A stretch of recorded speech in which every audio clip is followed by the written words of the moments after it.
All right, it's 4:45. I'm going to call the meeting to order. My head's foggy from being sick, and I walked out without my glasses, so don't be laughing at me there. The regular meeting of the City Council serving as the successor agency for the former redevelopment agency board for Tuesday, September 3rd, 2024. It's a 4:45 p.m. closed session. Roll call, please. Councilmember Betts. Present. Councilmember Gardner. Present. Councilmember Nunez. Mayor Pro Tem Pye. Present. And Mayor Mattis. Present. And what I do know is that Mr. Nunez will be calling in to the closed session. He's traveling in from work. Do we have any public comments? No, we do not. All right. Mr. City Attorney, would you announce the item? Thank you, Mr. Mayor. We have one closed session item tonight. It's conference with legal counsel for anticipated litigation. This is based on significant exposure to litigation pursuant to paragraph 2 of subdivision D of Government Code section 54956.9, and this involves one potential case. Thank you. We'll recess closed session.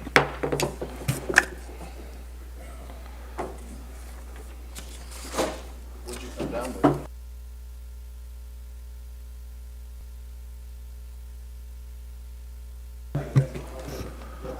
If I can get the council back to the dais.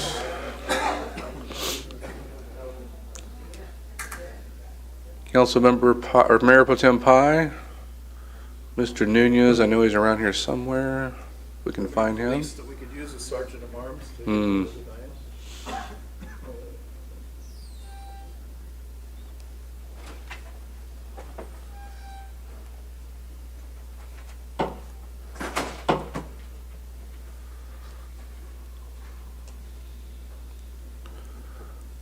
Got a lost council member. We'll find him in a minute.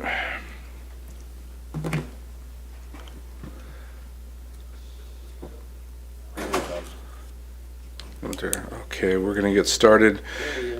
This is our presentation period, and we're going to swear in two new police officers today. Chief.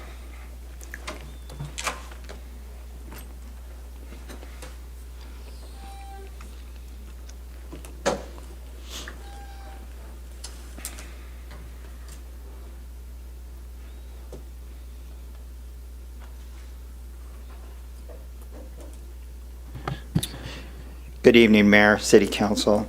I got the pleasure of swearing in two new officers today. The first one's going to be Officer Matthew Henry. Please welcome Police Officer Matthew Henry. Matthew was born and raised in Cathedral City. Officer Henry attended and graduated from Xavier High School in Palm Desert. After high school, Officer Henry went to Michigan State University, where he earned a bachelor's degree in political science pre-law, with a minor in organizational leadership. His father was a police officer for 26 years and retired as a police chief. He's also the former mayor of Cathedral City. In May 2023, Officer Henry was hired by the City of Desert Hot Springs as a community service officer for the police department. In January 2024, he attended the Riverside County Sheriff's Police Academy as a police officer trainee. Officer Henry was successful, completed over 981 hours of post-basic course intensive training. He graduated from the Riverside County Sheriff's Office 219th Police Officer Basic Academy in July of 2024. Officer Henry has always had an interest in law enforcement and community service. He's grateful for the opportunity of working for the City of Desert Hot Springs and serving in the community. He actually was going to try to be an attorney, so I think he chose a better profession. Pitting him today will be his mother, Julie. Come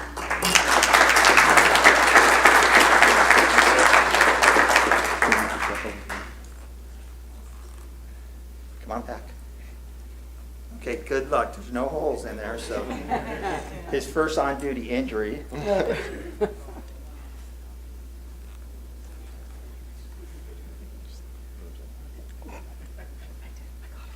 It's okay. You got it in? Congratulations.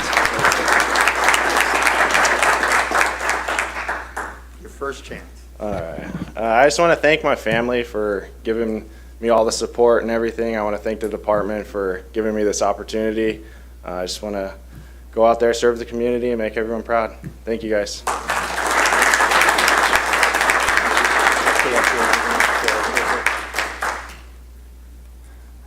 And his brother's out there. We're still trying to recruit him, but we're not successful yet. Next, I'd like to introduce Officer Bailey Young. Please welcome new Police Officer Bailey Young. Officer Young was born in Northern California. She enlisted in the United States Air Force in August of 2018. During her enlistment, Officer Young spent time in Texas, Mississippi, South Carolina, and Kansas. Officer Young spent 26 months serving overseas in Okinawa, Japan, as a Force Support Airman. Officer Young has been awarded the Air and Space Achievement Medal, Air Force Good Conduct Medal, National Defense Service Medal, Global War on Terrorism Service Medal, and the Air and Space Training Ribbon.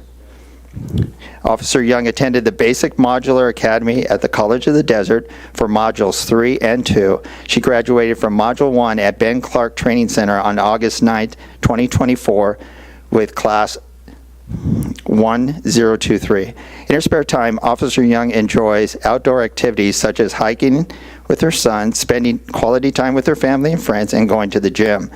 Officer Young is grateful for the opportunity to serve the residents in Desert Hot Springs. Pinning him will be her son, Cairo, and I hope this goes well.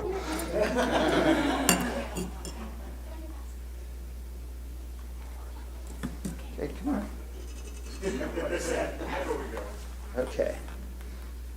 Now we're going to try to do this. Are you ready? Are you gonna help him? You want to hold it first?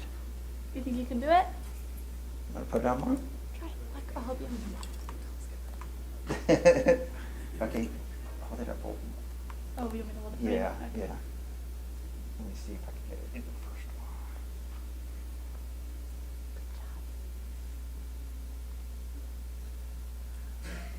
one. He's heavy, huh?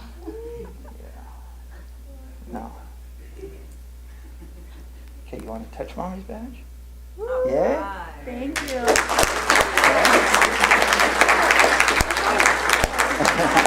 Okay, now it's your turn. Okay. I just want to thank everybody, especially my family and friends, for the support. It was no easy task. It wasn't a 6-month academy. It took almost a year and a half. So without the support of them, I wouldn't have been able to raise my son, all of that. And I'm just excited, like Officer Henry said, to get out there and serve the community.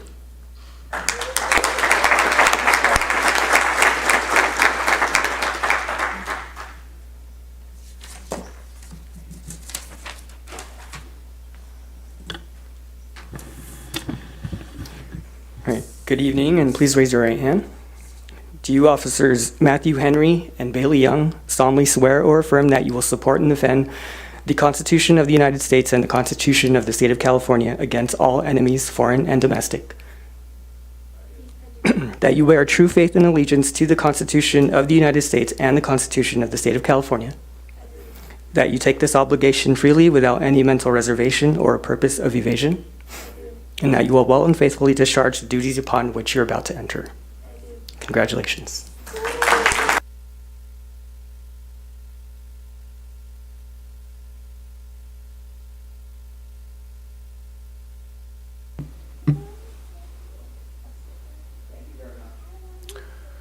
We have a presentation right after this, and then if everybody wants to wait around, we'll probably take a break, and then you can come up and take some pictures if you'd like to.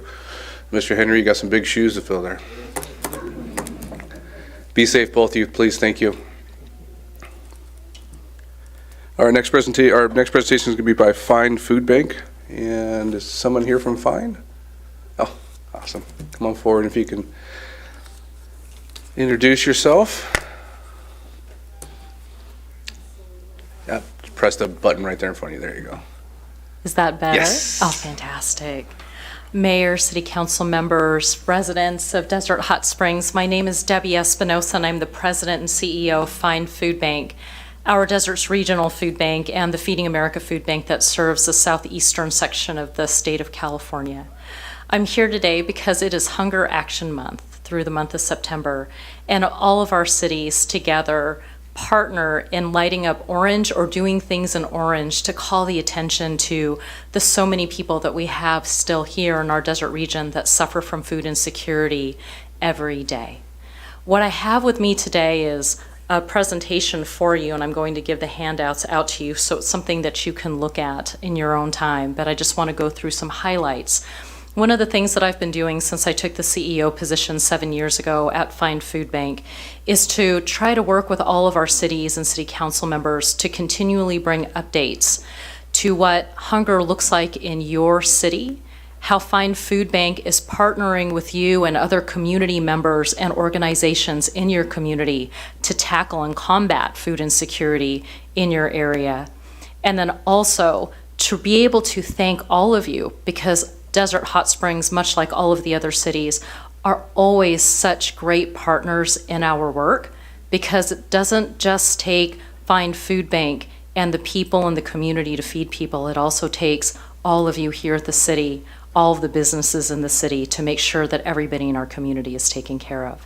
And you guys have shown up for us. You guys were there at Telethon. You guys have been at our warehouse when we've had special events. You're always present, sending representatives to make sure that we know that Desert Hot Springs will make sure that not just Desert Hot Springs community members are taken care of, but all of our community here in the Coachella Valley and Desert region are. So just some quick information.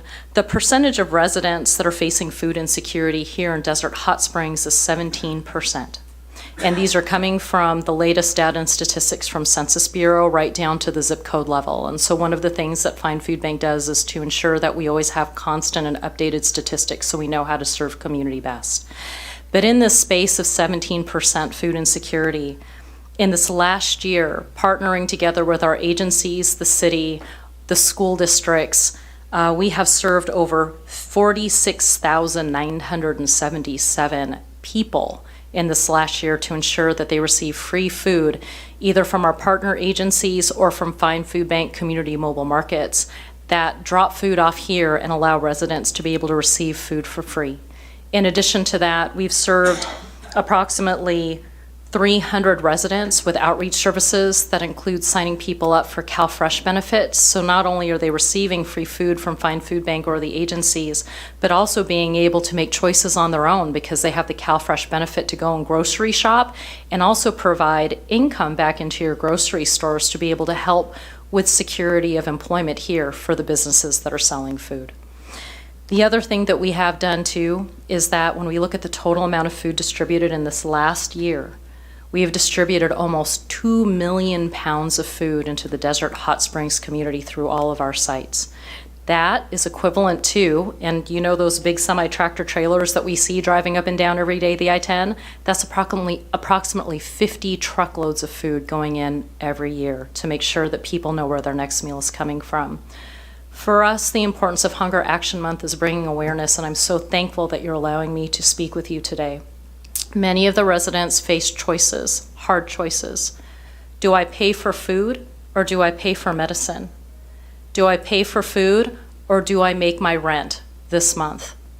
Many of the times what they do is they choose medicine and they choose rent or they choose their mortgage because they don't want to be homeless. In fact, food insecurity and Find Food Bank distributing food is probably one of the best homelessness prevention measures that we can have, because at the end of the day, if you're going to starve, what does it matter if you have a house anyways? What we want to do is make sure that they stay securely in there and can make the choices in order to be able to offset those choices for them. So for us, it's very important that we stay together strong as a community, all of the parties that are involved, and to make sure that we understand what food and free food distribution means to help people not just survive, but to thrive. 97% of the people that come to Find Food Bank for resources are people that are working, and they live on the margin, wondering if they're going to make it to the next day or if they're going to have to make some really tough life choices. So, just so you know, on September the 10th, Tuesday, your city and your city administrators, they have decided to wear orange on Hunger Action Day to show your support of making sure that we can continue to partner together and that people in your community that are food insecure know that Desert Hot Springs, the city of, will make sure that they are always supported. Thank you so much. Thank you for everything you do and for all the support you give our community. We have multiple food banks or schools. We see you up here doing all kinds of great work, and whatever we can do from our standpoint, I know I'll help. I know our staff has done the pictures with the orange before, which is awesome, and I think we've lit up our entrances with orange to bring the awareness to it. So Absolutely. thank you. I know you have some information for us. Anything the council would like to add? If you have any questions, I'm here to answer questions too as well. All right, thank you so much. All right, thank you. With that said, we're going to recess till 6 o'clock. If anybody wants to take pictures, they can more welcome to use the front here.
All right, good evening, everybody. I'm going to preface this meeting with that I have a head cold. So if I say, huh, and I forgot my glasses, so I'm going to go like this, you'll know why.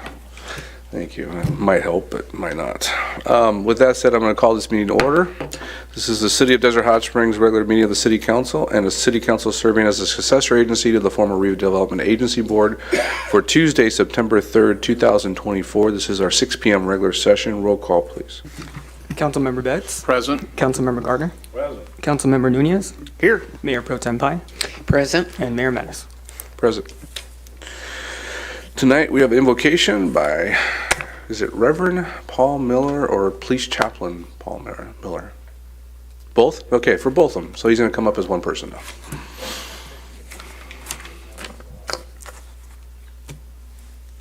Yes, I'm sorry. Come on up. It's all set. You're all set. Reverend Chaplain Paul Miller. Yeah, well, my privilege just to be here, so we pray. Lord Jesus Christ, we thank you for blessing us this day with good health, good community, good leaders. And among those leaders, Father, we ask that you bless them in their endeavors, all of them, and city staff. May your will be done in this place. And we pray, Father, that for the newly officially, I guess, sworn-in officers earlier, we pray for them, for Bailey Young and for Matthew Henry. We ask that you watch over them in their beginning of a new career, and we pray for their safety and well-being. Also for the rest of our department and for the fire and the EMTs. And we also pray, Father, for our citizens tonight, that they will be receptive to the conversations that they will possibly be watching over the live stream. And we pray for those in the audience. And we pray for all of these things that will go well, and that civil conversation will exist and occur. And so in all these things we ask in the name of your Son Jesus for your blessing. Amen. Amen. Thank you. Mr. Betts, lead us in the Pledge of Allegiance.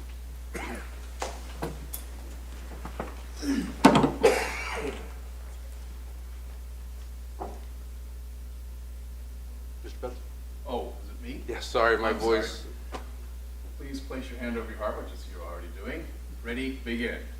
I pledge allegiance to the flag of the United States of America and to the republic for which it stands, one nation, under God, indivisible, with liberty and justice for all. Sorry, I didn't hear you. I will try to speak up. I apologize. My voice is shot. Mr. City Attorney, do you have any reportable action? Thank you, Mr. Mayor. There's no reportable action. At this time, we'll move to the approval of the agenda. We'll be approving the consent calendar unless someone wants to pull any items. Is there anybody who wants to pull any items off the consent calendar? Mr. Mayor, pull items 7, 8, and 11 from consent. Questions, or you actually want items? Discussion. 7, 8, And 11. and 11. Is there a motion to approve the consent calendar? Is there anybody in the audience that would like to speak on items 5, 6, 9, or 10? I see nobody coming forth. Would anybody entertain a motion to approve? I'll move the agenda, pulling items 7, 8, and 11 from consent. Is there a second? Second. Please vote.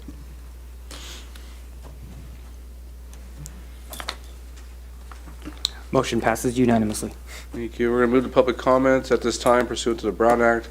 Any person may comment on matters of general interest within the subject matter jurisdiction of the City Council not listed on the agenda. Under the Brown Act, the City Council shall not take action on or discuss matters raised during public comment portion of the agenda that are not listed on the agenda. All comments will be directed to the City Council, should be devoid of any personal attacks. Members of the public are expected to maintain professional, courteous decorum during the public comments. Mr. Eddie Johnson, you're up first. My name is Eddie Johnson. I'd like to speak to the City Council, city officials, residents, The senior center in Desert Hot Springs has a new person that actually, one that came back again, and that's Melanie Lyons. She's doing a great job, and I want to thank whoever decided to bring her back was the best choice you made, because she's making some great ideas to do things there. And I'm back at going to City Hall, going to the city senior center. I'm okay. But I really like her being there, so I hope everything works out. We're getting a good crowd in there, and I think it's because of how I'm having Melanie back again. And thank you for your time. Thank you. She's a true asset to the city. Marion Champion. Good evening, Mayor Mattis and members of the council. My name is Marion Champion, and I'm with Mission Springs Water District. I'm joined here tonight with April Scott, who, as some of you may be familiar with, used to be our customer service manager. April has obtained her degree in communications and is now working closely with me in the Public Affairs Office. Tonight, we would like to highlight a couple of activities currently taking place at the district. First, it's back to school time, which means it's time for our annual calendar drawing contest. We're currently accepting applications and drawings through October 2nd. 12 lucky winners will have their water conservation or groundwater protection drawings published in the district's 2025 community calendar, which will be available at the end of the year. They will also receive Amazon gift cards, and the contest is open to all students within our service area. Students can enter by creating an original picture depicting one of 6 key messages: saving water, proper disposal of fats, oils, and grease, water-wise car washing, drinking water quality, don't flush wipes, and water-efficient, desert-friendly landscaping. For more information or an entry form, please visit mswd/calendar contest. Next, I'd like to welcome all of you to a special ribbon cutting event for the new Nancy Wright Regional Water Reclamation Facility, which will take place Friday, September 27th at 9:30 a.m.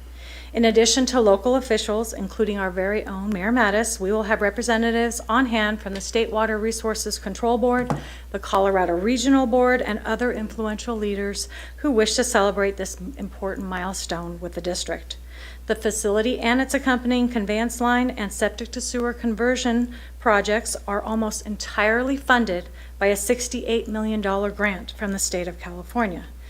This will double our wastewater service capacity and provide groundwater protection that will impact generations to come. We will be serving light refreshments and offering site visits and tours, so I hope all of you can attend. We have some flyers, and we will leave them out in the lobby for anyone that would like additional information. Thank you. Exciting news. All right, next up is Kent Anderson.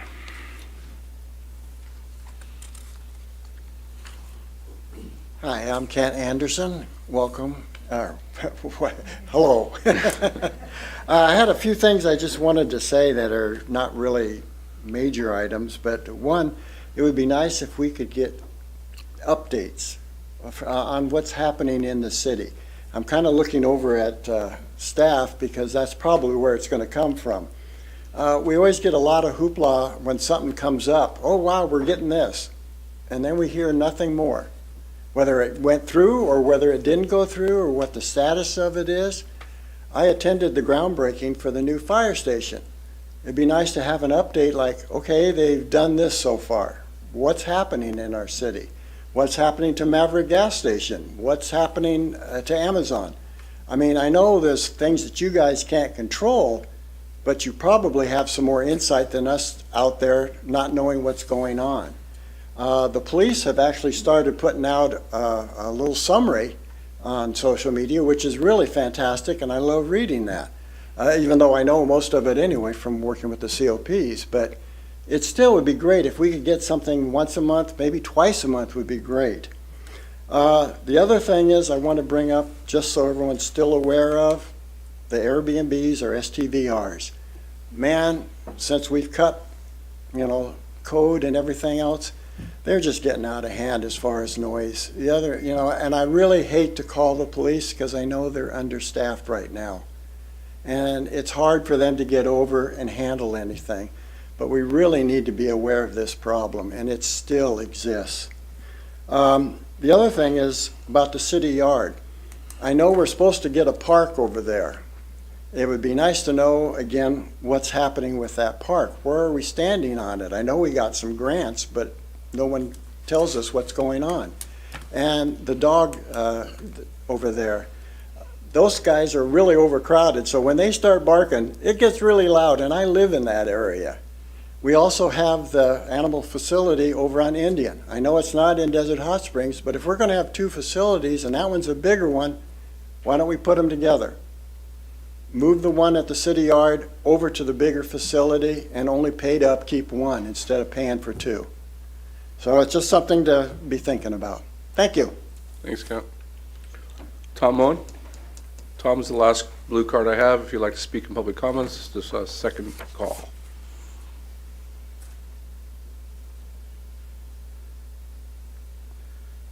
Thank you very much. I'm Tom Moen. I'm a 45-year resident of Desert Hot Springs. I've lived here a good long time, and I'm proud of this city. I was on the committee that started our police department, and I'm very proud of our police department. I was glad to hear those nice comments. Homer Varner. Does anyone know who that is? He was our county supervisor back in the 1950s. And he used to travel around to the city councils all around the county, whether they were in his district or not. And he'd show up and he'd say to the city council, "What do you need from Riverside County?" Bet you don't get asked that very often. And instead, well, we want to do as little as we have to do. But he was a good county supervisor. He worked hard. He had problems with his leg and they cut it off while he was serving as county supervisor, and he was reelected after that. And then in 1957, he had a heart attack and passed away in Indio. And you know, the different city councils just loved him, and they honored him with two things. On the Salton Sea, Varner Cove was named after him. And then they took Old Highway 99, US 99, and changed the name of that to Varner Road because he liked him. And you know, that was a beautiful road back then. I've read a lot of articles about that. I've been down there. But now it is pothole and flat tire alley. This year my wife has had 2 very nice flat tires on that road. And those potholes, she saw a new one Friday. It's just big enough for our whole car to fit in. We really need to do something. I know it's not in the city limits, but you know, our citizens drive miles and miles on that road every day because it's the handiest commute road. We need to convince the folks. I've been down to the other council meeting, and it seems to me there's not a lot of care there.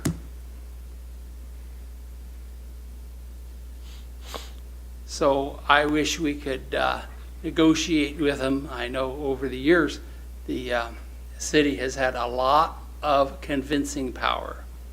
And I'd also like to get back to that big statue of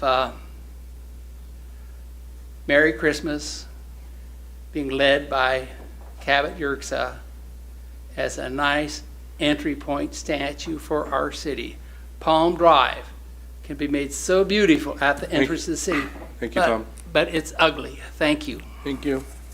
Does anyone else like to speak in public comments on items not on the agenda? Last call.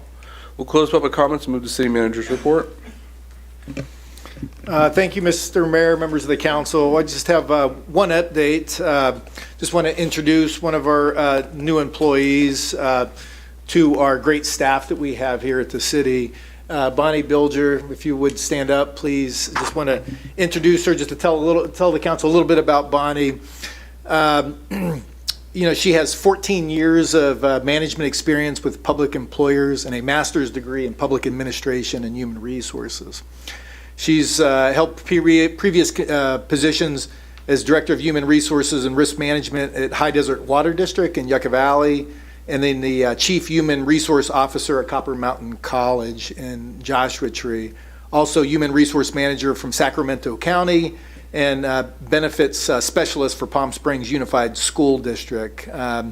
She has extensive experience in the areas of culture building, classification and compensation, labor and employee relations, and risk management. And I always like to put it, from a personal note, so you know who the person is, right? She's an avid hiker and Joshua Tree National Park hiker. I know Councilmember Gardner is a fellow hiker up on the council, Bonnie.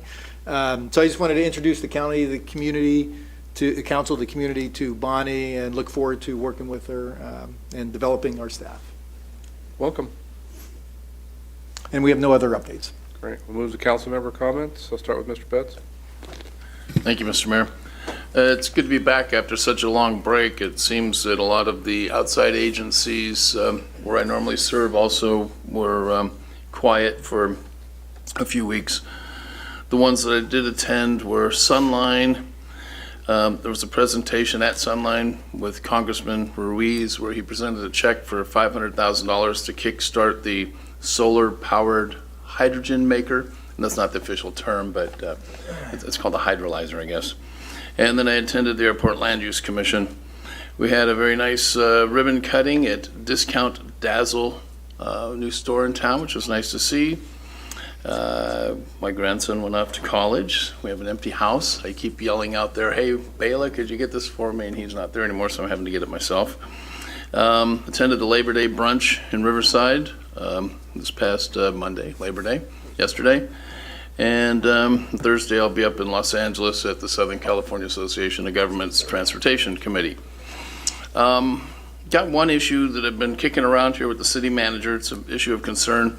It regards non-refundable deposits, and I'll just give briefly a synopsis of this. I did an extensive search of our meetings, and I've had lots of conversation with the city manager, and I can't find anywhere that our council authorized a policy of non-refundable fees. And where this came up was a resident made application to have his home be a vacation rental, and he paid his $1,200 fee, and then he was told that he is not allowed to have a vacation rental because it's within 500 feet of another one, which is our rule. And so he's asking for a refund of his fee, and he's told, no, sorry, it's non-refundable. Well, that kicked off this search.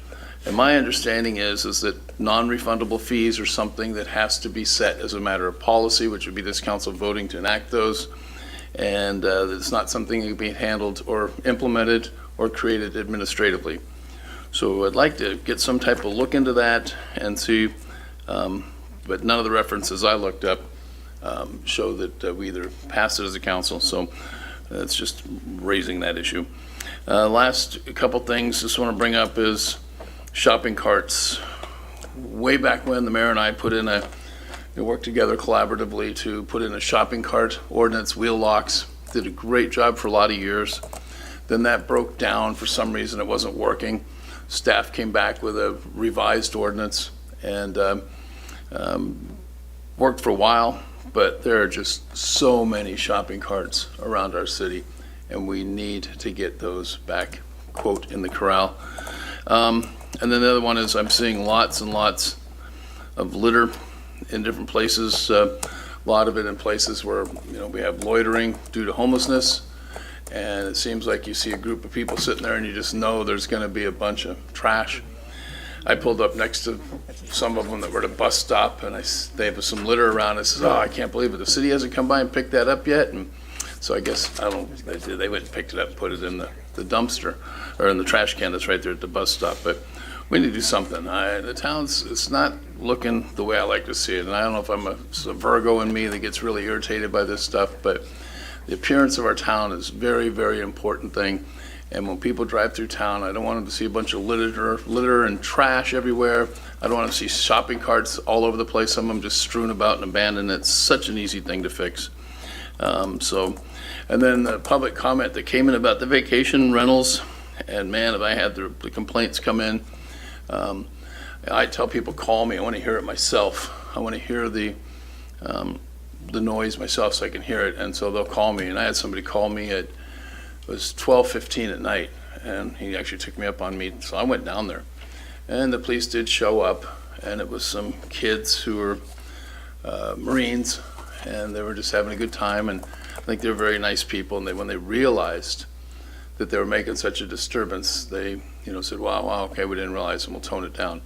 So we've got to do something better than what we're doing. We're just not making, in my opinion, any effort at all to try and tamp this problem down. And it's not right when you want quiet enjoyment at your house to have to put up with that, to the point that, these people are just totally stressed. You can hear it in their voice. They want their homes back. That's all I have, Mr. Mayor. Thank you. Mr. Gardner? Thank you, Mr. Mayor. Sharing your cold with you tonight. Why don't you guys move that way a little bit? He was in Utah when he got it, and I still got it. So, welcome back. I spent some time visiting with my family in Utah, as the mayor said, over the break, and came back hoping for fall, but we're not quite there yet. During the break, city manager, deputy city manager, and myself met with the executive director for the Coachella Valley Mountains Conservancy about coordinating on monitoring and maintaining our conservancy lands here in the city, removing trash, homeless camps, things like that, and working with their new ranger program that's under development there, that's being run by Desert Rec, as well as our PD, with the memorandum of understanding we have with them. We're going to try to keep a better track and do some more work on keeping those large amounts of conservation land that are in our city safe and clean. And during the break, spent quite a lot of time working with people concerned about the sale of Desert Regional Hospital to Tenet. The very serious non-compete clause in the original proposal, which would have prevented the district from using taxpayer funds to provide services that might compete with Tenet Healthcare. That provision was, gratefully heavily modified, I think, because of a lot of the pressure that a lot of us put on the district board, and they actually even gave a specific carve out to Desert Hot Springs. It actually says in the non-compete now that the one of the areas that Desert Healthcare District can provide funding for is Desert Hot Springs. Doesn't mean that they can't provide funding in other areas of the valley, but they can provide funding for healthcare here in Desert Hot Springs, which is nice, and also includes a lot of the surrounding areas like Sky Valley and Desert Edge. And so our taxpayer dollars that we pay as part of our property tax to Desert Healthcare District can be used in the future to provide services here in Desert Hot Springs. That all, of course, is up to you, the voters, who will ultimately decide whether or not that sale goes through as part of the election this fall. So it's something that you'll definitely want to think about and pay attention to. That's all I've got. Thank you. Mayor Pro Tem? In addition to what you said, going to Desert Regional and the Healthcare District, the amendment that happened with respect to Desert Hot Springs, the CEO called it the Gardner Amendment. That's what she told me. Anyway, also with the update, a person asked me to have an update on what's happening with the roads and when it's happening. And I'm surprised that no one talked about this because I'm not a sports fan, but the football team is doing great. It's 3 in a row. Their next event is on Friday. The other thing, volleyball at the high school, they haven't won in 3 years, and now with the new coach, I think it's Miss Garcia, they're on their way, and they've already had a point. So go Eagles. That's all I have. Mr. Nunez. Jan, I'm very disappointed in you. The reason why we don't talk sports is because you jinx it when you say how many wins we have. So I'm like, what are you doing? You're jinxing. I'm joking. I just want to say a couple of things, Mr. Mayor, if I may. Just want to wish my brothers and sisters happy Labor Day, everybody in the labor movement. I attended the Inland Central Labor Council brunch yesterday, and it was good to see the historical moments throughout labor's time and how it's evolved over the years. So it was a beautiful thing to see. Lastly, the only thing I have is school is in session, so I just hope that everybody can be careful of driving safely. We have a lot of kids walking this year, so just keep in mind to slow it down a little bit. That's all I'm saying. Thank you. Be really brief tonight. I'm, again, not feeling well, so I'll give a longer report at the next council meeting, but just a couple things tonight. One, please don't jinx it. The volleyball team's about to play at 6:38, and my daughter made the varsity team, so go Eagles. They've won 2 in a row now, and you're absolutely right, the football game, they won 2 in play and 3 total, but yeah, awesome. They're doing really great. And then I am concerned about Mr. Kent's, Mr. Anderson, get it right eventually. I just want staff to touch base with you, because I do think we do have code enforcement on during the weekends. It's just a different program. So I want to make sure you have the right numbers, because please don't hesitate not to call. It's very important that you do call. With that said, I'm gonna report on my other committees. I didn't spend any of the city money, so I'm not required to report on anything right now. I'll report on my other committees at the next meeting. So I'm gonna move to our first public hearing tonight. Item number 2 is a resolution to vacate a 10-foot section of Agua, Cayendo Road. Mr. Pores, is this gonna be you? Thank you. Thank you, Mr. Mayor, members of the council. This item is regarding the vacation of a 10-foot section along Agua Cayendo between Hacienda and Eliseo Road. Application was received by Maria Lisa, a property owner that's shown in this exhibit to the west. In an effort to work with some of the street vacations, we went out there and inspected the site, and we did notice that some of the buildings, some of the structures that were currently existing were actually within or near the setback requirement. And in order to correct and align a street vacation would be allowed or would be beneficial to both the city and to the property owner. We actually looked at the general plan and realized that Agua Cayendo is currently an 80-foot right-of-way, and Agua Cayendo in our general plan is actually shown as a local collector, a local street, which only requires 60 foot, which does leave an excess of 10 feet that we don't we won't need for any road widening in the future, just due to its classification in the general plan.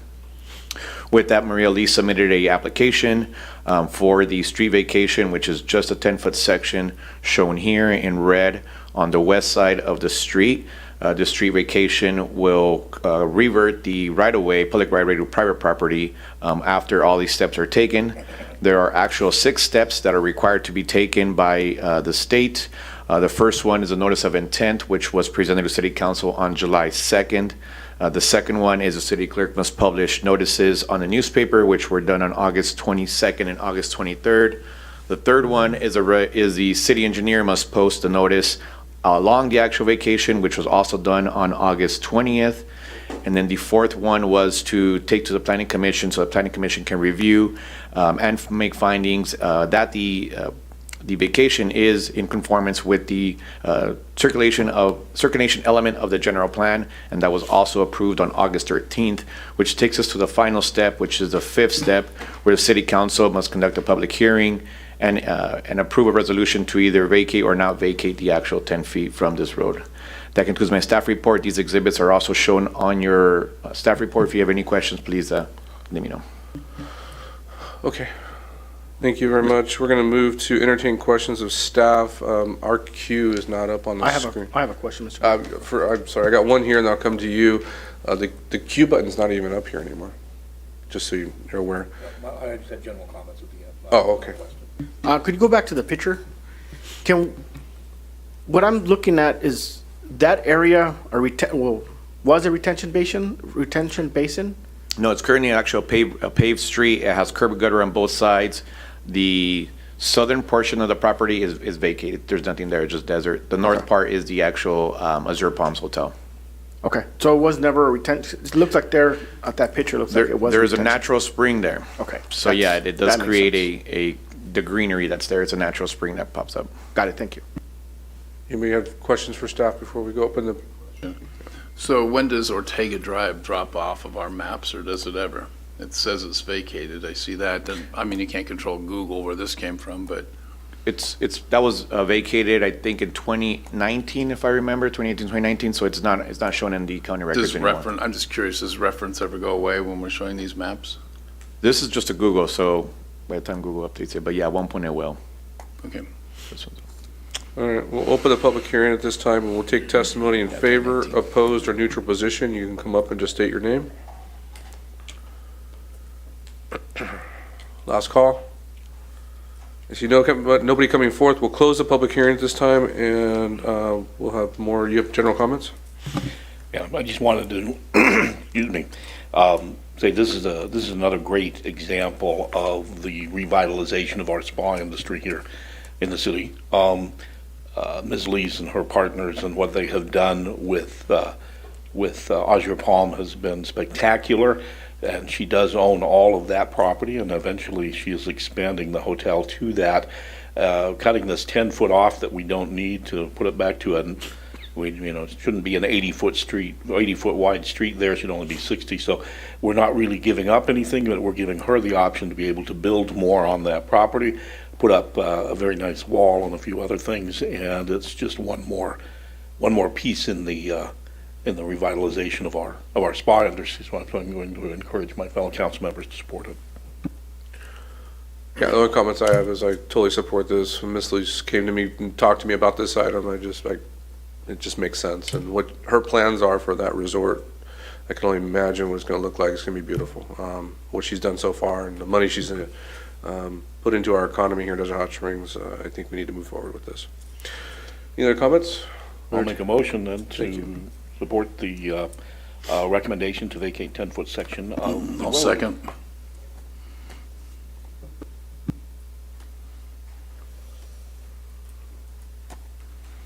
Please vote.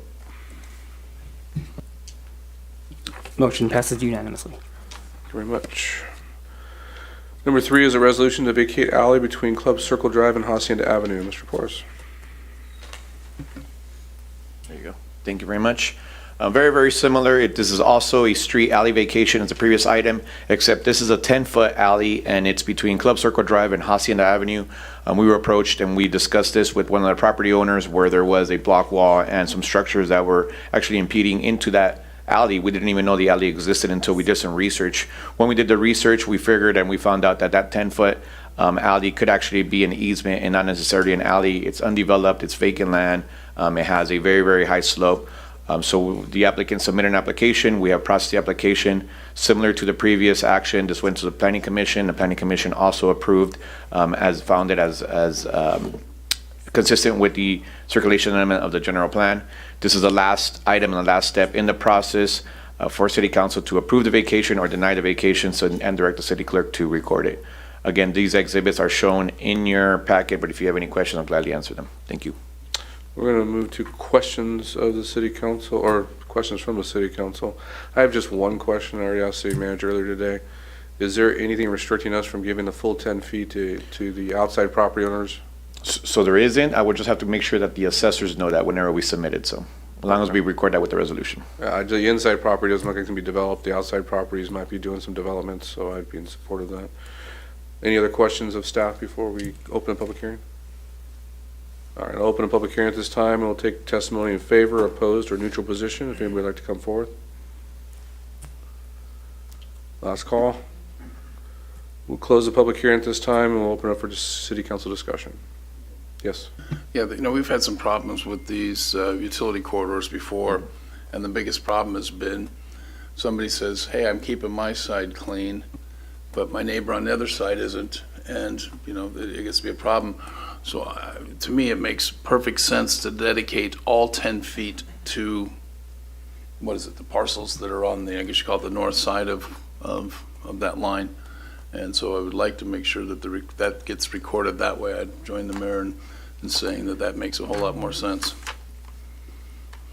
And it was kind of, one of the property owners showed me an old map, and it was really interesting to see I don't know what the forefathers were thinking at one point, but there was actually a little pathway, which was a circle pathway, and I don't know if they had envisioned a park in the future, but it's all, you can barely see any of it, any of the pathway left.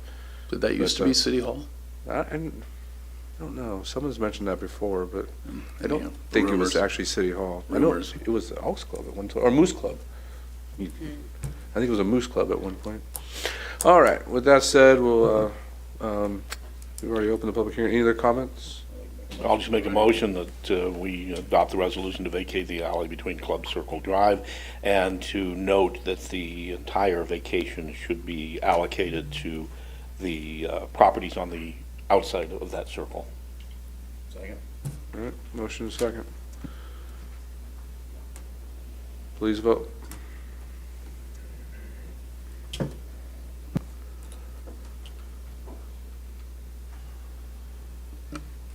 Councilmember Betts. Mr. Betts. Motion passes unanimously. We'll move to the administrative calendar. Item number 4, strategic initiatives for the enhancing affordable housing, an overview of priorities, programs, and implementation recommendations. Mr. Lucchino. Yes, thank you, Mr. Mayor, members of the council. The item in front of you this evening is to get recommendations from the City Council to prioritize the allocation of the estimated $2.1 million in housing authority funds towards initiatives that demonstrate the greatest potential for the community impact. And with that, staff is recommending that the policy direction is to solicit the award of an affordable housing developer and land bank in the downtown area for an affordable housing project. Just by way of some background, the City of Desert Hot Springs is working towards addressing the critical issues surrounding affordable housing within its jurisdiction. Desert Hot Springs population grew from 25,938 in 2010 to 32,512 in 2020, which represented a 25.3% increase, thus making us the fastest growing city in the Coachella Valley. The city, with that growth, has been trying to address the issues surrounding affordable housing and has done some great things. We have approved the funding for Riverside County Housing and Workforce Solutions, the Home Enhancement Program, HEP, Home Enhancement Program, Habitat for Humanity, efforts in addressing various issues, including the assistance they provided during the mobile home fire in 2023. I think there's two, was there two Habitat for Humanity houses? The Coachella Valley Housing Coalition Self-Help program, allowing residents to use sweat equity to build their houses. Again, great program that was out there and did good things in our community. We are in the process currently supporting Riverside County and their new affordable housing project. It's adjacent to the library, so that is ongoing. The housing developer there is Abode, I think, Abode Development. So staff has been working with them and trying to deliver that project. And we also created that pre-design ADU accessory dwelling unit for streamlining permanent process aimed to remove barriers preventing people from building their ADU. So those are some of the steps that we have done. So the question then becomes, how do we strategically look at that $2.1 million and put it to work for the greatest impact? Staff is recommending that we solicit for an affordable housing developer. That still would come back to council for ultimate approval, and to land bank, looking at areas within the geographic area of our downtown to have that asset in there that we can work with a housing developer to deliver. When you work with a housing developer, you're looking at 60, 80, 100 units. So the biggest bang for the buck is truly to go that route, as opposed to some of the other good projects, definitely Habitat for Humanity and Coachella Valley Housing Authority, but those will be a lot less numbers for some of that same amount. So again, staff's recommendation is try to solicit a housing developer, affordable housing developer, and use those resources for land banking. And again, that purchase of those properties, once we can identify it, still would come back to council for approval. We're just looking for that policy direction to move forward. That concludes my staff report, and I'd be happy to answer any questions. Take public comments first, and then we'll get into questions. Would anybody like to speak on this item? Yes, sir. You have 3 minutes. Why don't you state your name? Hello, Elliot Lou Griffin, and live right here in Desert Hot Springs. And I own Make America Amazing, and actually I've been talking about building an RV park with this. I thought it was $2.5 million. It's $2.1 million. I could build 102 RV parks, and all we need is water, sewer, electricity and trash. It'll be done in 6 to 9 months. I want you guys to really take a look at that. It's not no long, drawn-out process where it's going to take a year or two, and then they're still going to need additional money on top of that. You know, so I just want to look at the RV park, and then that we'll be creating a community worker program where we're talking about putting the homeless directly back to work. They will be included in that. You know, a lot of these projects won't even hire the homeless. In this project, we'll be hiring the homeless to actually go over there, clean up, do everything for $20 an hour, no exaggeration. And included in this, we're also looking at the building in the Stater Brothers by the car wash. That'll also be included in this project as well. I'm just looking for a presentation. If I get a presentation on this that includes the RV park, that includes the funded community worker program, that includes the cooling and heating center that'll be open for a year right there next door. It's open right now next door to the car wash. And that'll be included in this $2.1 million project as well. If you guys looked at my previous proposal about trying to run the access center, where we tried to, you know, divide the money as far as we could in the cooling centers and community funded worker programs, we're trying to do the same thing with this program, but create affordable housing as well. That'll be our #1 strategic goal, and we're looking at least at a minimum of 100. So we have all the plans, we have all the proposals. I'm just looking for a real serious presentation on this, and we'll be ready to go in 6 to 9 months. It'll be there and done. It won't be no long drawn out process. You hear Governor Newsom talking about streamlining this homeless project. A lot of these people will be in those RVs right then and there. I'm looking at, it's a property right here. I don't want to give out too many hints, but one right here on Pearson, one on Indian Canyon, one on Little Morongo. We already have those in our sites. It's affordable, it's streamlinable. We can actually get in there and get it done with this $2.1 million and actually solve a lot of our problems right now while creating jobs and, you know, clean up the community as well. He talking about shopping carts. Well, I still got additional time. We'll go through and pick up all the shopping carts for you in this project as well. You know, we'll tell the homeless, hey, you guys can't even take them from there no more. They're looking out for you on this project. You know, we'll try to do the best we can with the money. We're actually looking for just a proposal that we could talk, a presentation that we could really sit down and talk to, see if we could streamline this. And thank you guys very much. Thank you, sir. Anybody else like to speak on this item?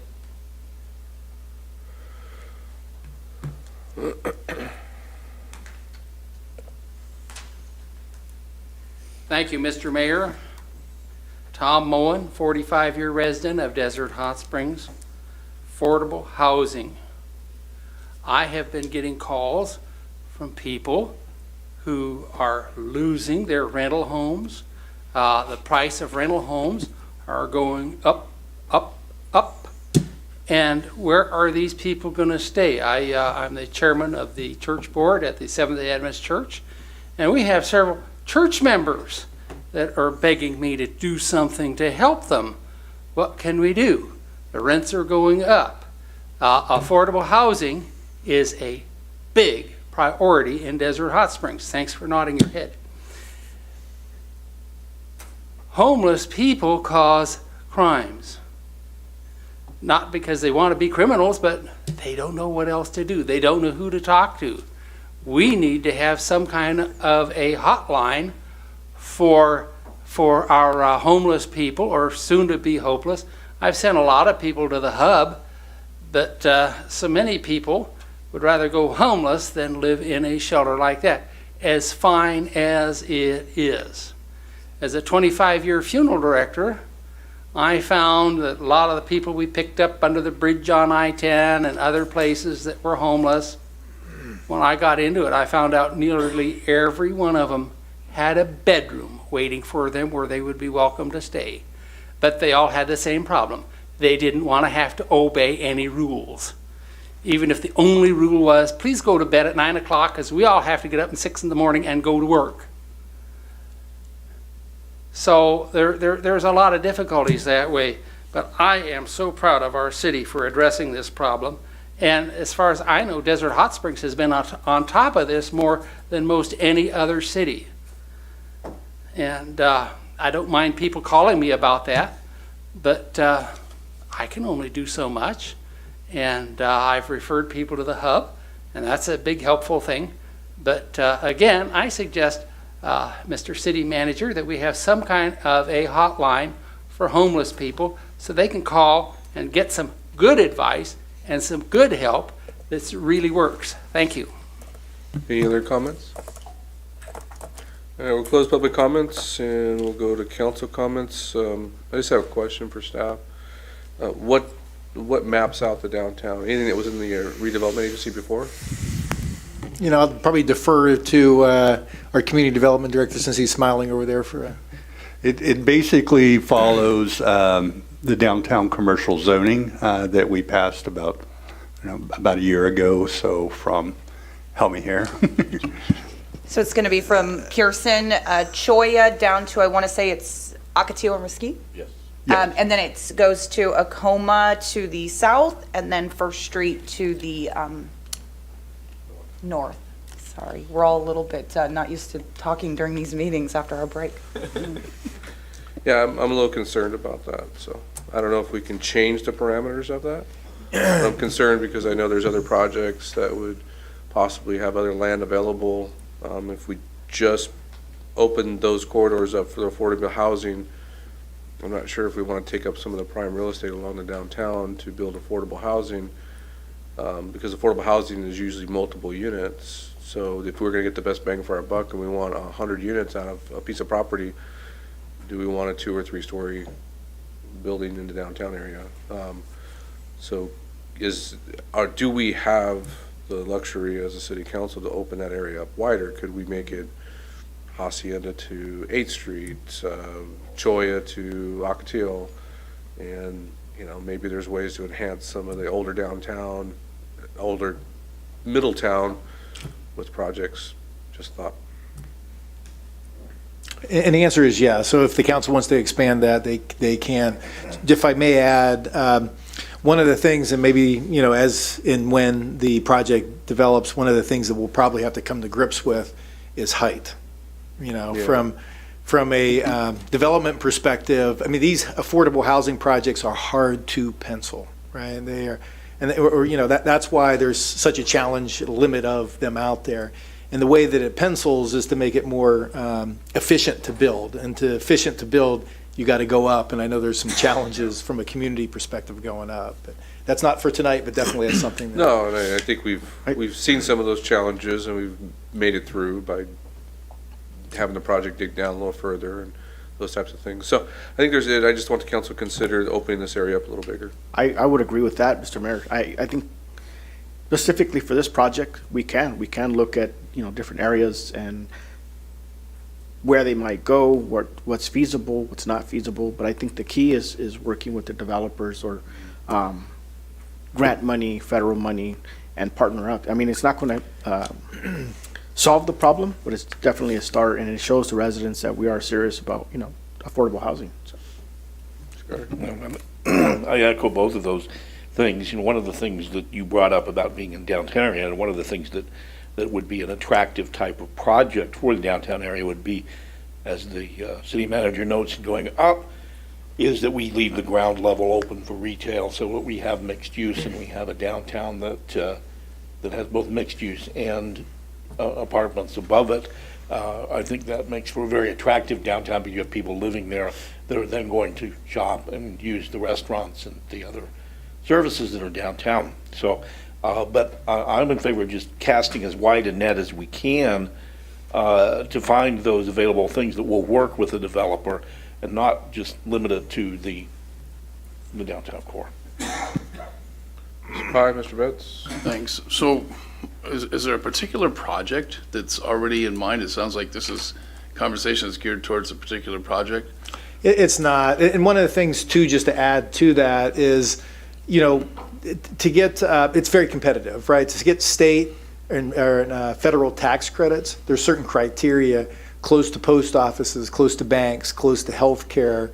So there is a lot of boxes to check, so from a location perspective, it's finding that sweet spot, right? So that developer would, find that area. So there's nothing specific. I think that will be a maturation. One of the boxes you check is if your bus line is every 15 minutes, it opens up heaps of funding. And you may find that you could take and subsidize the bus route to more frequent stops, however that happens. And that opens up enormous amounts of funding from the state that would be way more than what you're spending on the bus. What's land banking? What do you mean by that? So part of Quick answer. Well, part of the affordable housing process is the city becomes somewhat of a partner in the scenario, and you'll have what's called tiebreakers when you go out for these competitive funding sources. One of the tiebreakers is what the city contributes, and so in part what the city contributes is land. So once you have that land, So you're talking about going out and purchasing some land Yes. with the 2.1 million? Okay, so we did that before. It didn't work out so well. And I don't want to see us going down that road again. We're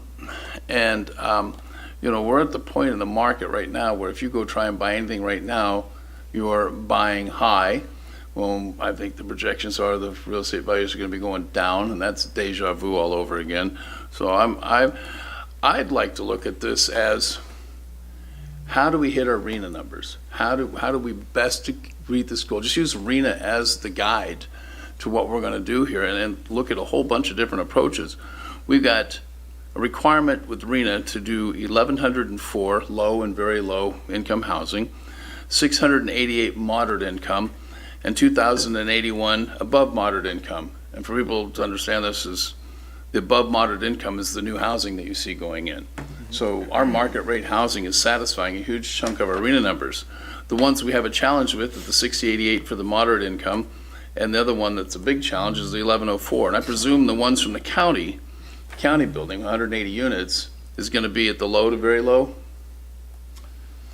I don't very know low if they, income? yes. Okay, so you're 100%. knocking 180 off 1184, now you're down to 924.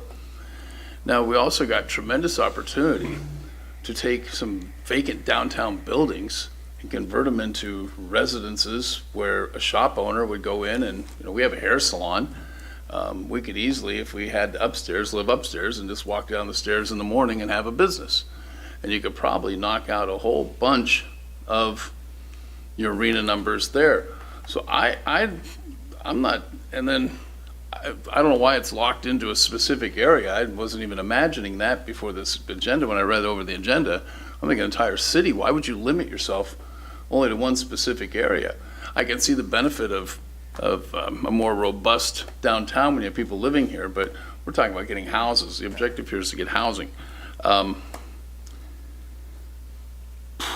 The ADUs. Did we include ADUs in our general plan and our RENA numbers as, we're going to do a very aggressive ADU program? Because ADU will satisfy RENA, is my understanding. That's correct. ADU But we discounts have to, housing. but it must be estimated in our general plan. Did we do that? We did not estimate the number of ADUs. Okay, so any ADUs that go in are not knocking down. No, they are reported in our annual housing report. Oh, they are? Yes. Even though we didn't include them in our general plan? HCD is allowing that? This is a HCD report that we're filling Okay, out. but I'm just, if they're allowing ADUs to be included, even though we didn't put them in our general plan, that's fine. And the other thing is we've got 2,081 is what we're required. These are our most updated numbers. I mean, this is taking into account the new homes that have come in, or is that just the number and we have reduced this 2,081 for the above moderate market rate houses? It is the two numbers that you mentioned for. Okay, but you gave us a number of 281. I didn't remember the number, but you Yeah. gave it 2081. Is that where we are currently? That's above market, Yeah. 2,081, and 688 moderate. And how many homes have we built against that, or every new home that comes in will reduce that number, is where I'm trying to figure out what that number Okay, means. from the last housing report total, it's about 350 altogether. Okay, so we're, all right. Anyhow, the point is, and I'm going to harp on the vacation rentals here a minute, and I don't think the state's resolved this one yet, but every vacation rental out there, if we're talking about creating housing, every vacation rental out there is taking away housing from residents in the city. It's great, you got 350 of them out there right now, or 300 is it now? And those are all 300 homes we could have had, for one, full-time residents, and people could have had houses in our city, but instead they're vacation rentals with just people coming in on a weekend. I'd much rather have the full-time resident than a weekender, but I'd also much rather have people living here and having those be homes. We've had quite a few people chased out of their homes, creating a bigger problem with the housing with the people being chased out by those. So what I really think we need to do is take a good look at this and see, okay, what's going to get us there the best? And if you go take all 2.1 million and put it into one project, you're going to get what, maybe 180 units like the county's doing? And you may be able to do far more with that 2.1 million than just one single project and land banking, buying land at the absolute top of the market right now when we know it's going to crash. Well, I do anyhow. I don't know if the rest of you do. I won't go on too much longer here, but I think this is an opener. I really appreciate the conversation. When I saw it on the agenda, I thought it was great. I know this is a big problem. I got people calling me that have been, hey, I've got to leave. One lady calls me and she says, I got to leave my house. And I said, well, what are you waiting so long to find something? She says, I'm not. The landlord gave me plenty of time, gave me extra time, but they sold the house. I got to get out. Nowhere to go. Her and her daughter, they're paying $900 a month. Her Social Security and daughter's income was enough to stay there. And they had to go find something. And, the only thing that was available was a board and care. Is that what we're going to do? There's also opportunities, I think, where we could create some senior housing. And you could put 12 units per an acre. And I don't think the Flintstones, watch the Flintstones. They didn't have a lot of money to spend on landscaping because it was all rock. But you could put in a very low maintenance place, and the city could be the investor on that. The residents could go in there. It would match their income from their Social Security. If you just look and explore something like that. And I know I don't have time here to fully detail that. I think I've explained it to the city manager. I'll just wrap this up by saying I am sure not in favor of just going out and buying a piece of parcel and finding a housing developer and saying, okay, that's it, and spend all 2.1 million, blow all 2.1 million, when we could probably get much closer to meeting our RENA numbers if we took this into a much more detailed look. So there's my comments. I'm done. Ms. Pine? I was with you for a moment, but I'm trying to figure out what it is you're asking for. I'm trying to go with you. If I can briefly reply, what I'm saying is this is a great start. Let's look at this. Let's look at everything. Let's throw out what could we do with 2.1 million? Can we convert units downtown into housing or anywhere in the city where there's rental, where there's retail space, and turn it into a livable, workable place? And what would it cost to do that? And then we take some of the money away. What would it cost to do different ideas around here? Anything except just take 2.1 million and give it to a housing developer, a low-income housing developer in the form of land. That's what I'm saying. I want to take a deeper look at this. And if I may add, that's one of the things that, this is the means to the end is what we're talking about, right? The end game here is the RENA numbers. How do we get there, right? And that's the question. And, bringing in a housing developer on board, trying to figure out where the strategic property is located, how it scores. And I want to go to the city of Coachella, I believe, as part of their project, they do have commercial on the bottom floor, right? So that is something that is a potential as opposed to rehabbing. And rehabbing's expensive. They have a transit hub too, which was key to getting funding. A6 funding, I know Travis and I worked through this funding. It's affordable housing, sustainable communities funding. There is a lot of transportation infrastructure related to the project. So yeah, all these pieces, this is all the means to the end. The end game is there. How do we put this puzzle together? And that's what we're talking about today. I think it's about having vision, and I agree with this vision. I think this is a foundation of something great, and you got to see the end through, not just, okay, this is what it's going to do. No. It's not about rambling. It's about looking at the project as a whole and it being, in fruition, because you have transportation, because you have senior housing, because you have mixed-use development. So this is the vision. I see this vision. So I just have a few comments. I agree not to try to buy the land and then find the developer. I agree more on trying to find the developer and see what they need. There's a lot of developers out there that can pencil in a project on a parcel but then it doesn't pencil out because it doesn't have enough room, so maybe there's a piece of land or some permit. The county affordable project, I don't think I'm mixing this up, I think this is correct, is that they were helping with some of the fees to make sure, because it didn't pencil off for the developers. So maybe that's something we look at. But I would definitely open the map up to a much larger area. You know, maybe too much to 8th Street, Cholla to Mesquite. There's a lot of smaller parcels in those areas that I think we could really look at. And maybe if we open that up and were to look at that, maybe a developer would come out and say, you know, this is something I think we can pencil in, but I need this many units for it to work. And for it to work, I only have this much land. Now, I can buy the land, but I'm going to need help with the fees, whatever it is. You know, it's similar to what we did with Habitat for Humanity. We helped with the fees so that they could pencil in the project and get 2 houses built. And I agree with you. A couple Habitat for Humanity homes, they're wonderful projects, but it's not really hitting the numbers like we want it to hit. So I'm good with looking at all of it. I hope you had enough out of this tonight from all of us. I don't know if you actually need a motion from us, or is this enough direction? Consensus, you know, to move forward. So again, we'll be bringing this back. Yeah. Approval, so I just wanted direction. And I don't think we need to put it in a motion. I think you heard from all of us, and you'll come back with something in the future that will have to be approved by the council, right? We'll solicit for the affordable housing developer and the council. All right, I appreciate that. Thank you. All right, we're gonna move the consent calendar. I had 3 items pulled. We're gonna start with item 7. Did you want a full staff report, Mr. Betts, or do you just want to have a question? Item 7 is actually, I'm sorry, let me announce the item first. Item 7 is the school resources officer contract for school year 24-25. Is there any public comments on this item?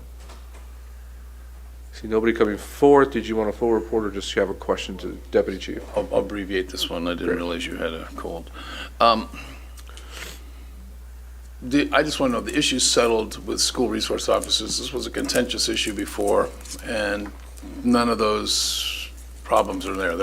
Our resource officers welcome and wanted. That's what I need to know. Very much so, yes.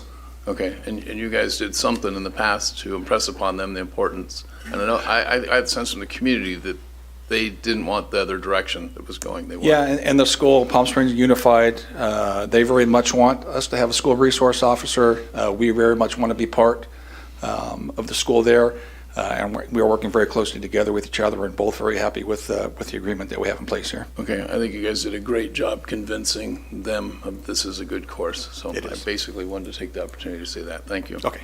Any other questions by council? I just wanted to say the first time this came along, I was highly disturbed. I'm not this time, and I like the resolution. Very good. Any other comments? Someone like to make a motion? I'll move that we adopt the school resource officer contract for school year 24-25. Second. Please vote.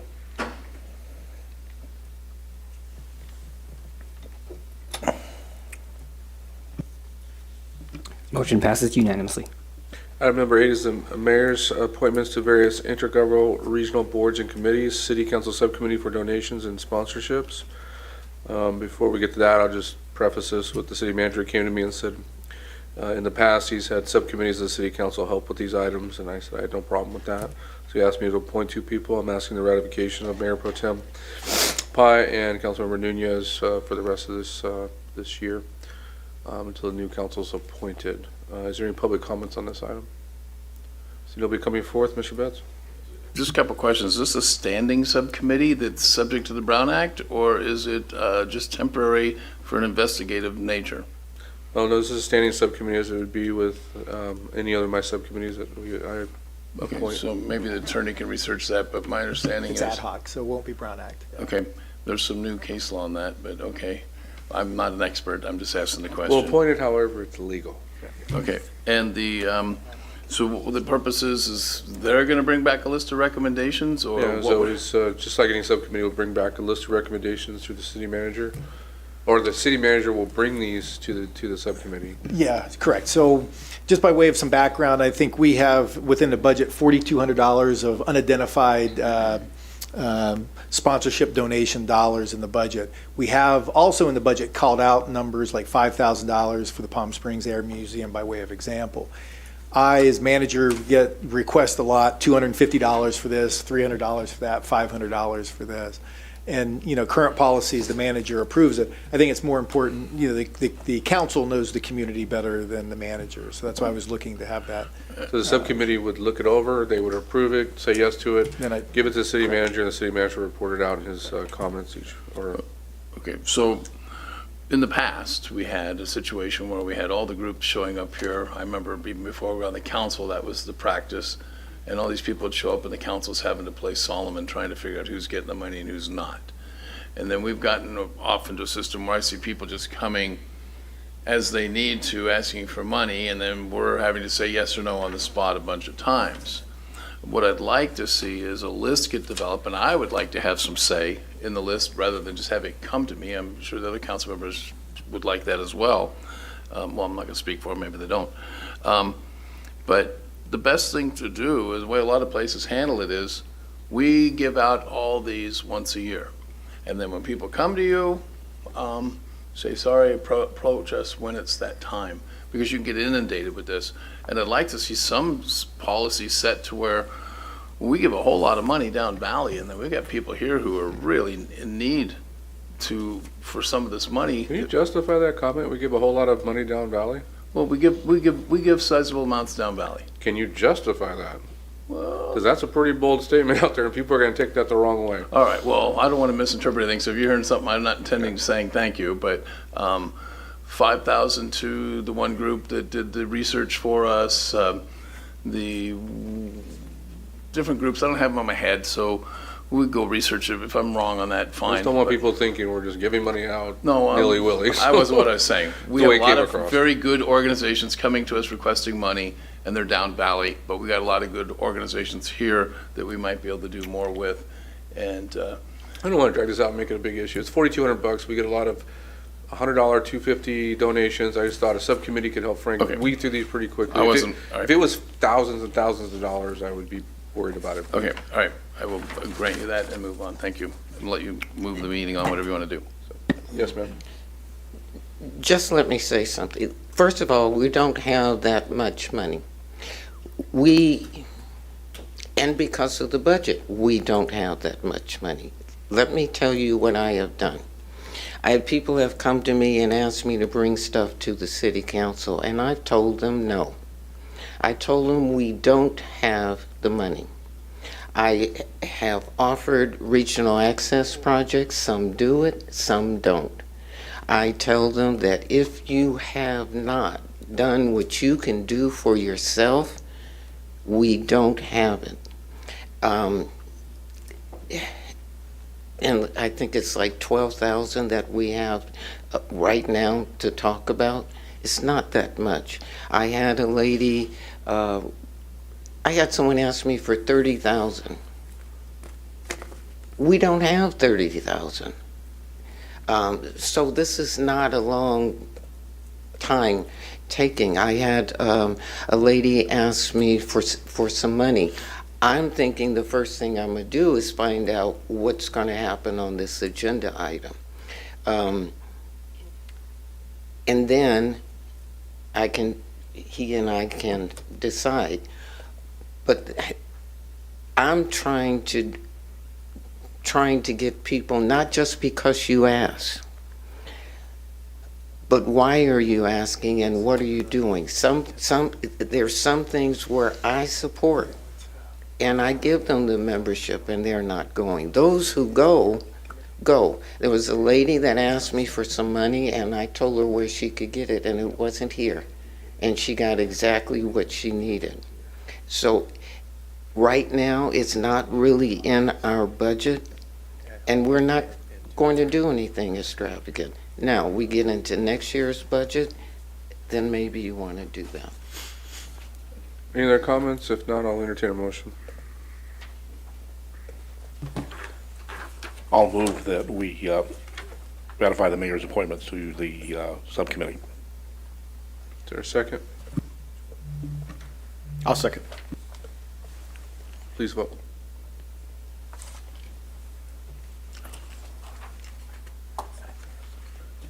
Motion passes unanimously. On item number 11, contracts management report as of August 15th. This is a receive and file report. Is there any public comments on this? See nobody coming forth. Mr. Betts, your question? Some questions, actually, this is questions that came in from residents. They were particularly happy with one of the landscape people, Mariposa, and then these people study our agendas, and they looked over this one and they didn't see Mariposa on there, and they wondered if the contract had been dropped or was changed. And then I got to looking at it, and I went back to May 5th of 2024, and I see One Stop Pool Pros was on that one, but it's not on the one today. And then I got Desert Concepts is on there for an annual contract amount of $305,000, and they're on the one from March 5th, but they're not on the one presented at this meeting. And then they got Mariposa there, and we got so I'm just curious as to if this is a contracts management report, which I understand is supposed to keep the council appraised of what all the contracts are. How did some drop off when their due date, when their expiration dates didn't match? How'd they get dropped off this list? And can I assure people that Mariposa, for that question, hasn't been canceled? Not that I have any love for Mariposa, but the residents apparently like the landscape job they do. Yes, so some of the contracts may have been dropped off by mistake, in error. They may not have been renewed in time, but we will look into that and make sure all those contracts are put on there. As for Mariposa, I'm not certain, but I will look into that and see. How did they get dropped off by mistake? I mean, it's a list, you just keep producing Well, it each time. it's a list, isn't and it may not be. It's a list, and we update it, but sometimes it's when the contract ends, and we haven't updated the new contract just at that point, and it's not included. So we will make sure that we'll go back and make sure that the pool one, Mariposa, and all the other contracts that should be there are included on the next report. Okay, can we get this, can I get an updated copy of this for my records as soon as you got it updated, rather Yes. than waiting till the next meeting? Mm-hmm. Okay, thank you. Any other comments? This is a receive and file. Don't need a motion on this. Whatever he asked for, can the whole council have it? Yes. Mr. City I think, Manager. Jan, you put that in place way back when, didn't you? Mr. City Manager. Yes. All right, Mr. City Manager. I'm sorry. Did you hear that? Ms. Pye just requested that whatever Mr. Betts gets, make sure the whole council gets it. All right, we're going to move to public comments. This is the time if anybody did not speak at the beginning of the meeting that would like to speak now. Those public comments, our next meeting, the Planning Commission will actually meet on September 10th at 6 p.m. The Public Safety Commission at 6 p.m. on September 12th, and the City Council will be back here on September 13th. We are adjourned. So, how do you public comment at the end? Or do we call for it? You already did.